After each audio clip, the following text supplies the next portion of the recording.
Hello friends, welcome to your own channel financial planning by Rishabh Mehra. Intelligent ways to buy golds. आज हम discuss करेंगे हम कौन से तरीक़ों से जो है गोल्ड को परचेज़ कर सकते हैं और हमें उससे क्या बेनिफिट होगा।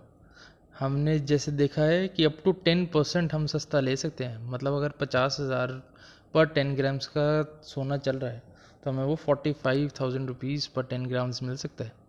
तो आइए देखते हैं कि हम इस टारगेट को कैसे अचीव करेंगे।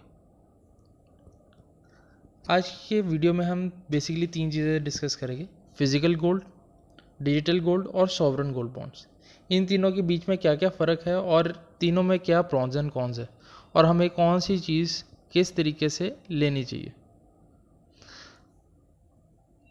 दोस्तों, आज हम देखते हैं कि इन तीनों के बीच में डिफरेंस क्या है और हमें कौन सी चीज़ किस तरीके से सूटेबल रहती है। पहले तो हम देखते हैं फिजिकल गोल्ड। फिजिकल गोल्ड का सबसे एक जो है बेनिफिट मैं समझूंगा वो ये है कि हम इसको फिजिकली अपने सामने देख सकते हैं, हम उसको पहनने के लिए यूज़ कर सकते हैं, उसकी ज्वेलरी बना सकते हैं। बाकी डिजिटल गोल्ड या सॉवरन गोल्ड बॉन्ड हमारे पास एक सिर्फ कागज़ के टुकड़े की तरह है। उसको हम देख नहीं सकते, उसको हम कुछ नहीं कर सकते, उसको सिर्फ एक इन्वेस्टमेंट की तरह हम रख सकते हैं, कागज़ के टुकड़े की तरह।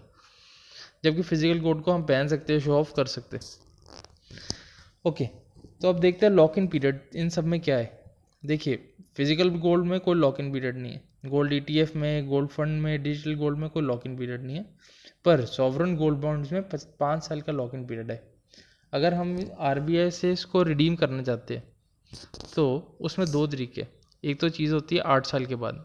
8 साल के बाद क्या होता है, अगर हम आरबीआई से रिडीम करते तो ईयरली हमें 2.5% का रेट ऑफ इंटरेस्ट मिलता है इसमें।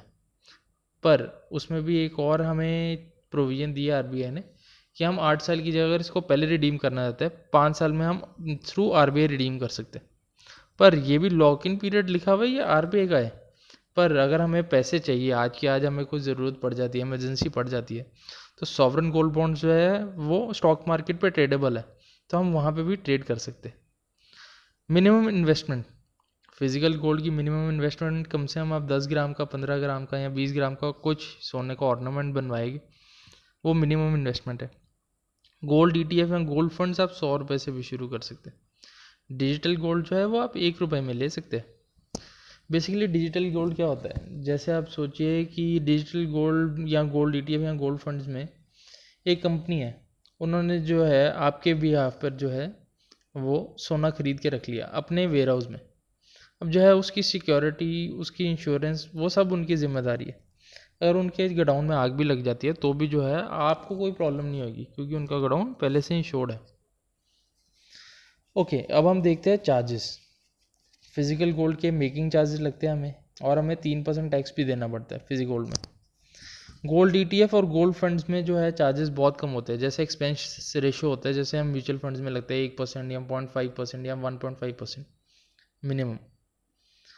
गोल्ड डिजिटल गोल्ड, इसमें भी हमें 3% का टैक्स देना पड़ेगा, इसलिए इसका भी जो है हाई रहता है। अब सॉवरन गोल्ड बॉन्ड्स में क्या फ़ायदा है हमें, सॉवरन गोल्ड बॉन्ड्स में कोई चार्जेस नहीं लगेगा। जैसे गवर्नमेंट ने इशू निकाला 5,000, अभी 50,000 रुपये 10 ग्राम का चल रहा है, उसने 1 ग्राम का जो है प्राइस निकाल दिया 5,000 रुपये, तो हमें 5,000 रुपये देना पड़ेगा। उसके ऊपर कोई जीएसटी नहीं लगती, हमें कोई मेकिंग चार्जेस नहीं है, कुछ नहीं लगता। ओके, अब ट्रांसपेरेंसी।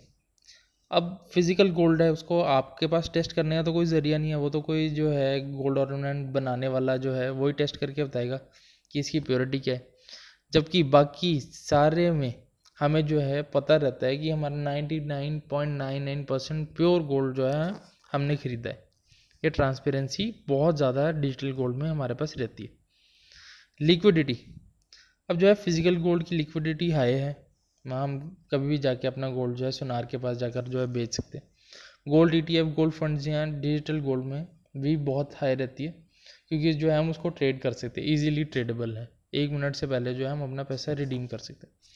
सॉवरन गोल्ड बॉन्ड्स में क्या रहता है, सॉवरन गोल्ड बॉन्ड में जैसे हमने डिस्कस किया 8 साल का आरबीआई की तरफ से लॉक इन पीरियड है, ठीक है। नहीं तो 5 साल से पहले जो है हम उसको, 5 साल के बाद भी हम उसको रिडीम कर सकते हैं, पर हमें उसमें इंटरेस्ट नहीं मिलेगा। अब क्या चीज़ हो जाती है, अगर हमें उससे भी पहले रिडीम करना है तो स्टॉक मार्केट में लिस्टेड रहती है ये सॉवरन गोल्ड बॉन्ड। अब क्या होता है कि हमें ज़रूरत है पैसे की, तो हम जो है उसको क्या करेंगे, थोड़ा सस्ते में निकाल लेंगे ताकि जो है हमें इमीडिएटली पैसा मिल जाए। तो इसमें लिक्विडिटी थोड़ी रिस्ट्रिक्टेड रहती है। रिस्क क्या है फिजिकल गोल्ड में? सबसे पहला रिस्क है आपको स्टोरेज की अपनी जिम्मेदारी है, चोरी हो गया, आग लग गई या कुछ भी प्रॉब्लम हो गई तो वो सिर्फ आपके सर पड़ता है।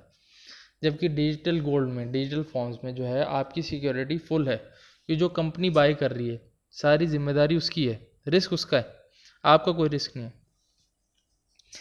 अब ये लास्ट 2 पॉइंट है जिसमें हम बोलेंगे कि सॉवरन गोल्ड बॉन्ड्स क्यों हमारे लिए बेस्ट है। अब आप देखिए कि interest rate sovereign gold bond को छोड़ के किसी में नहीं मिलता। अगर हम 8 साल के लॉक इन पीरियड के लिए बने रहते हैं सॉवरन गोल्ड बॉन्ड में, तो हमें 2.5% पर एनम का इंटरेस्ट रेट मिलेगा। मतलब हमारा एसेट भी जो है बढ़ रहा है, साथ में जो है हमें एक रेगुलर इनकम आ रही है 2.5% की। ठीक है।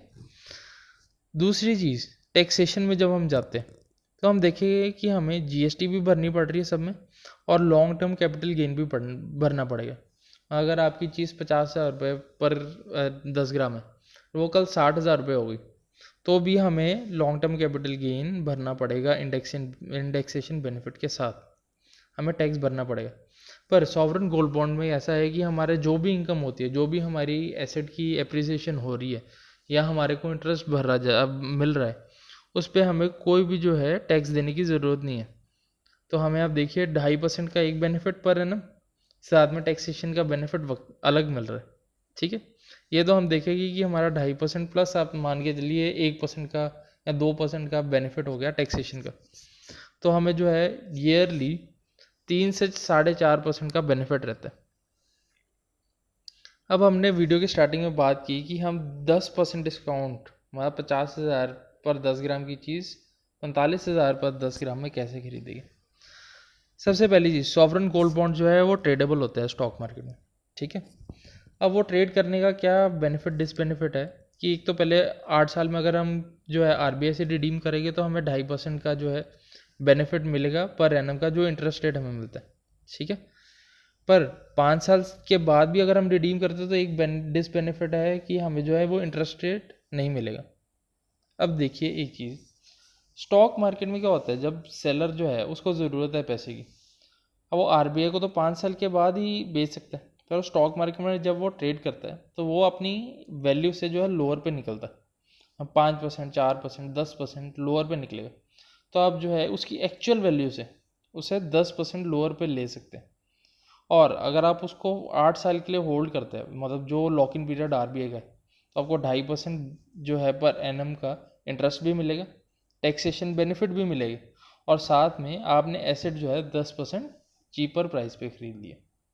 तो मेरे अकॉर्डिंग अगर आप फिजिकल गोल्ड पहनने के लिए नहीं यूज़ करना चाहते, मतलब अगर आप पैसे सिर्फ इन्वेस्टमेंट की तरह लगाना चाहते, तो बेस्ट है कि आप सॉवरन गोल्ड बॉन्ड खरीदें।